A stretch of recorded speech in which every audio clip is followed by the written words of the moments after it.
freezing cold. I'm hard, I am.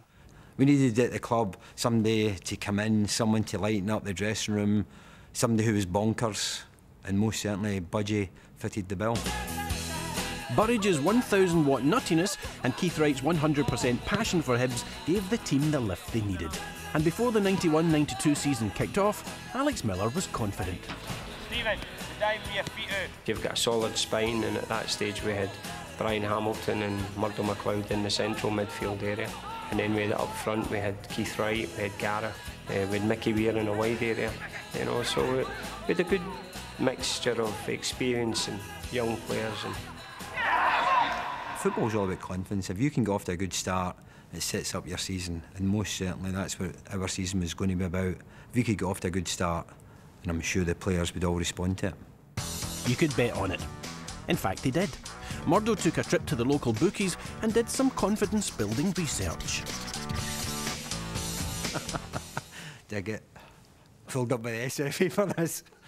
He had come into the changing room one day and says that he had got a good price for us to win the League Cup.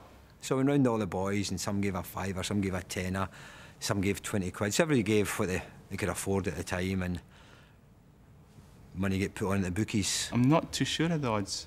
I think it was about 25 to 1. 40 to 1. Whoa, dear me, that's 400 nicker, isn't it? 400. Oh, they didn't let me know about that. So the bet was on. They had the right players and the right spirit. On the terraces, the fans hoped their team could cover up the mental scars of the previous season and actually start winning. After the first 2 or 3 games, when I think we won 2 and drew 1, we knew that something might be happening. In the third league game of the season, Keith Wright, the Leith-born Hibs fanatic, scored the goal he dreamt about all his life. I didn't think I was ever going to score. I had a few chances, and the goal I eventually scored was one that I didn't catch too well, and I sort of kicked the ball into the ground. Keith Wright got a touch, there's Wright again, and this time he makes no mistake. I was delighted to see that hit the back of the net, and that gave me a lot of confidence as well. So as I went on to score a few goals after that. And safely drilled away by Keith Wright to put Hibs 1-0 ahead after just 5 minutes. Winning becomes a habit.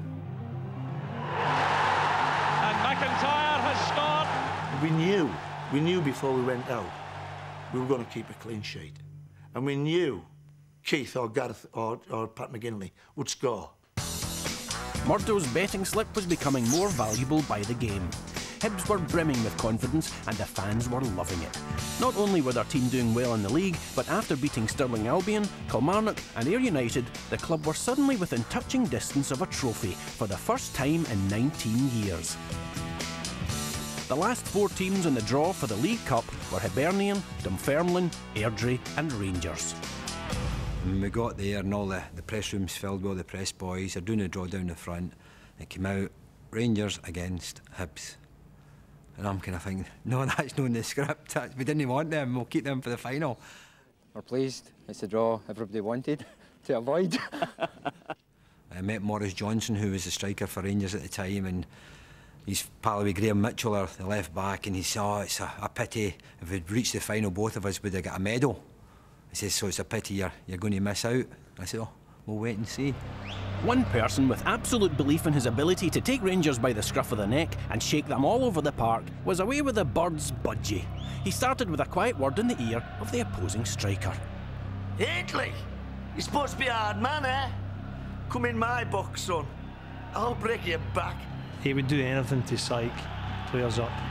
And you, McCoyce, you're a superstar up here, son. You went down Sunderland and failed. You couldn't play with the big boys. Maybe that was his way of calming people down. Maybe we then realised, well, if John Burridge can stand up to them, we can stand up to them. 700 Premier League games, boys. You haven't played one between yous. You're rubbish. Hibs went out fighting and held their ground against Rangers, Burridge leading from the back. Budgie was in top form that night. There's a chance for Johnston, setting himself to the left foot shot. Here's McCoy's on the rebound. And Burridge was quick enough. And Budgie again, quick reflexes, he got his cell up, and Alan McCoy's had a really good volley, and Budgie again was up there to stop it. At the other end, Andy Gorham, playing for the first time against his old teammates, was desperate for his first piece of silverware. With the first half drawing to a close, the game was locked at 0-0. Something had to give. Header down by Spackman, lofted through there by McGinley. There's no offside. Here's Mark McGraw, and a fine challenge made by Andy Gorham. There's Mickey Weir trying to chip. And we've tried to hit an area for Keith to get that big head he has on it. It was like slow motion when it came over, and the fact that the Rangers players split and went on each of the posts. And Hibs are ahead. It's a matter of hitting the header into the middle of the goal. Chip, Keith Wright with a header, and Hibs are ahead. And Hibs went on to hold Rangers for the next 50 minutes. Keith Wright's winning goal had his fellow Hibs fans scrambling for cup final tickets, something unthinkable just 12 months before. And there goes the final whistle. Hibs have beaten Rangers. They're through to the Skol Cup final. And there's the scene of jubilation. We went out to celebrate that night, I remember that. The Edinburgh boys went back to town and celebrated as if I'd won the cup. Our lads were starting to get a bit cocky now. You know, we're good. You know, we're good. You sometimes think when you've won the semi-final against a big club, then the final's easy. But the final's twice as hard if you go in with that attitude. No one knew more about how important the League Cup final was than Alex Miller, the man who'd borne the brunt of the pressure, the misery and the abuse of the last 2 years. Where I felt it most was my family. I had two young sons at that time, and they were getting abuse at school. It's not easy being a football manager. I think it's more difficult than even being a business manager, because you're there and you've got to, depending on the crowd, 10,000, 15,000 or 20,000 people who all want to do your job for you. Alex Miller had won 5 League Cups, 2 Scottish Cups and 5 Championship badges as a player. The 1991 League Cup final against Dunfermline was his first chance to add a manager's medal to his collection and finally win over the Hibernian fans. The last time a Hibs team had won any silverware was 1972, when Turnbull's Tornadoes lifted the cup. 17 years of relative obscurity and 2 added years of sheer hell later, Hibs were in contention again.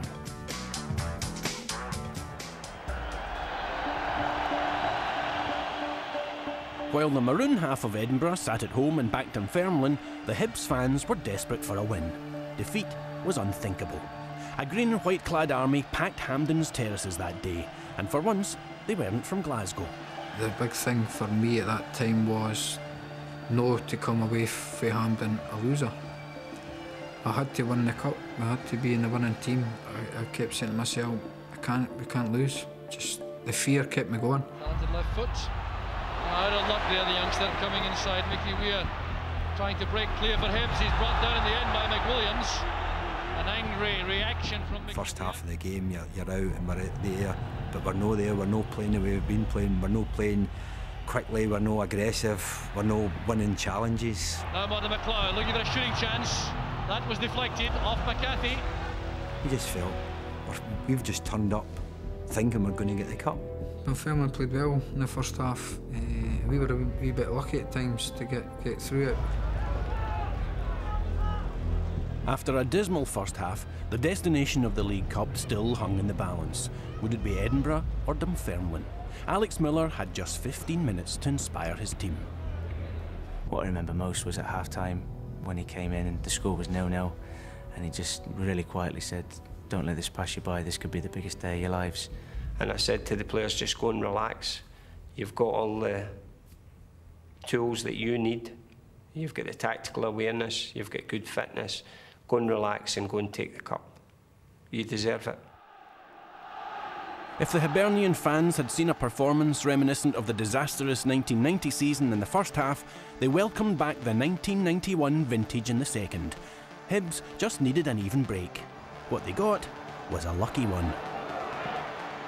Here's Weir again, trying to get away from Sharp, brought down in the end, a penalty kick has been given. Michael Weir got brought down for the penalty kick. One or two say it was a wee bit soft, but...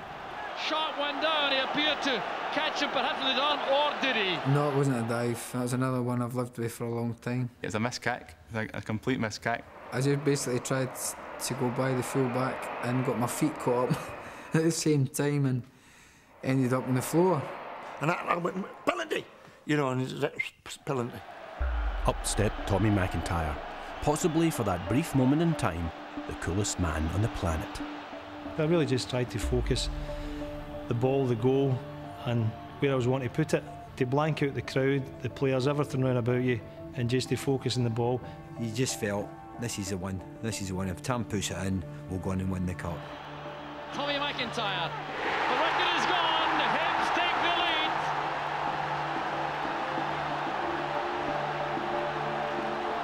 And to see the ball get in, probably the best penalty kick you've ever seen. But the fairy tale being played out for the Hibs fans didn't end there. One player had a destiny to fulfil. And then the script was written for Big Keith Wright to go through and score. Here's Tom Wilson. Now Cunnington. Mickey Weir got the ball inside right. Go on, Keith, go on. Hammer it, hammer it. Right, this could settle it for Hibs. It's Keith Wright. That settles it. Hibs now surely destined to win the cup. And when that goal went in, that was it. All the relief from the previous 2 years was shown on the Hibs fans' faces, was shown on the players' faces. We knew that Hibs was still alive and kicking, and this was the culmination of what had gone on for the previous 2 years, and everyone was happy. By Hunter. Referee Mike McGinley ends the match. Jubilation there on the Hibs bench. The manager Alec Miller. As a boy, when you're growing up, your dream is always to walk up the Hampden steps and lift a cup. So I thought, that's it, we've done it. This is a big moment, up the Hampden steps to lift the cup. But to turn round and see so many Hibs fans on the ground, it's just fantastic. But you didn't think about it at the time, but it's not until after it you realise that you see the teams in the final, getting to the final, and the cup getting handed along the line, holding the cup up, as you do as a boy, you dream about that, but that was taken away from us. Murdo and Willie quite happy to walk away with the cups and celebrate themselves. So that was, if any regrets on the day, that must be it. I didn't get a chance to hold a cup up at Hampden.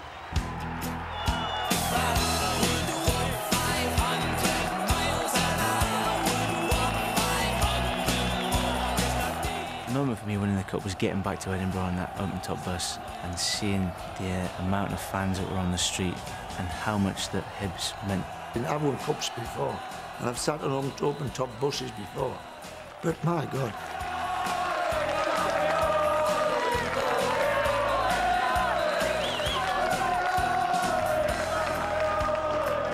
It hit home before with the Hands Off Hibs campaign, but I've never seen anything like this in my life, and I don't think I'll ever see anything again.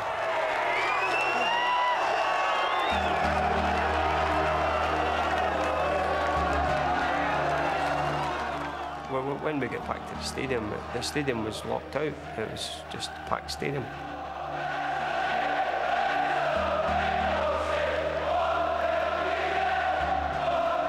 You wonder where everyone came from, and we went out onto the pitch